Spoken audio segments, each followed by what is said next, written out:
आशाओं के प्रोत्साहन राशि में भ्रष्टाचार को रोके व अन्य समस्याओं पर ध्यान दे मुख्यमंत्री।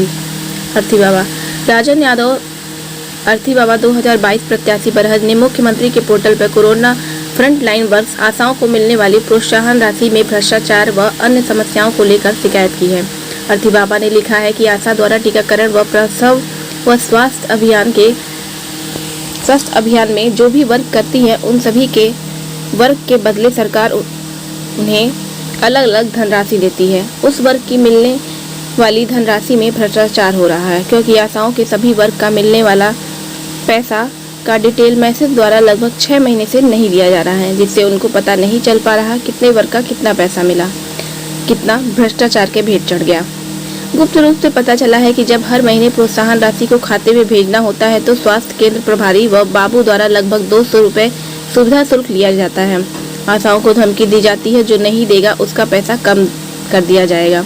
इसी डर व मजबूरी में आशाओं से हर महीने वसूली की जाती है, जिसकी एक बार की घटना में आशाओं से उनके प्रोत्साहन राशि के बदले 200 घूस वाली वसूली हुई तो हमने जिला अधिकारी से शिकायत किया था।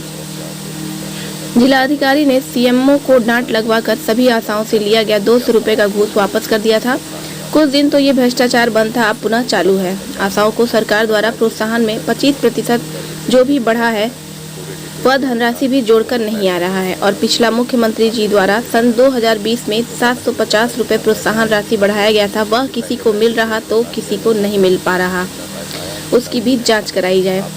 कोरोना में आशाओं व आम जनता को मिलने वाला सैनिटाइजर व मास्क व ग्लव्स अन्य स्वास्थ्य सुविधाओं में भ्रष्टाचार की जाँच जरूरी है। गरीब किसान की बहू बेटी को मुफ्त सैनिटरी पैड नहीं दिया जा रहा है, जिससे उनको कैंसर जैसी बीमारी के मौत मुंह में झोंका जा रहा है। आशाओं का वर्ग संक्रमण जैसी बीमारियों के बीच में ही रहता है, इसलिए इनको 50 लाख का दिया जाए व इनको 15,000 मिनिमम वेजेज महीना वेतन के रूप में दिया जाए। इनको वाहन भत्ता 3,000 मासिक, हर महीने कागज कलम खर्च 1,000 दिया जाए। जो आशा 5 वर्ष कार्यकाल पूरा कर ली हो उसको कुछ बेसिक और 1 महीना की ट्रेनिंग देकर एएनएम का दर्जा का सर्टिफिकेट दिया जाए और इनके बच्चों की पढ़ाई मुफ्त में की जाए।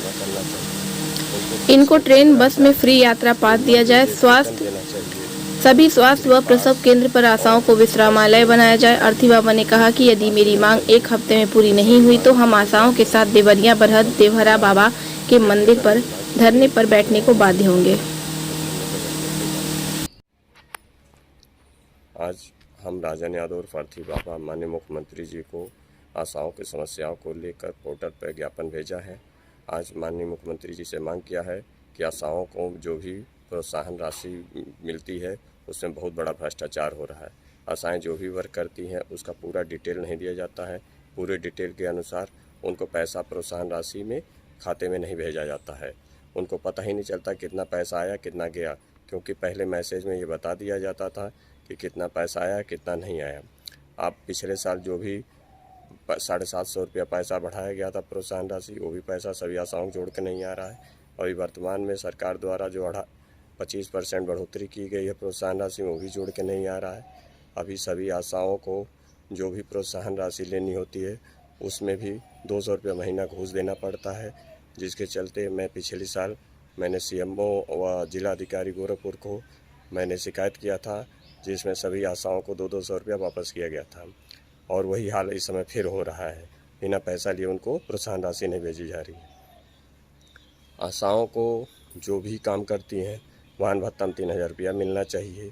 उनको संक्रमण में काम करते हैं इसलिए 50 लाख का बीमा करना चाहिए। उनको कम से कम 15,000 का मिनिमम वेजेज वेतन देना चाहिए और उनको फ्री पास और बस ट्रेन का किराया भी मुफ्त में पास देना चाहिए। इन सभी मांगों को लेकर आज मैंने फिर मुख्यमंत्री को बोला है, यदि अगर मेरी मांग पूरी नहीं हुई तो देवरा बाबा के स्थान पर धरने पर बैठने के बात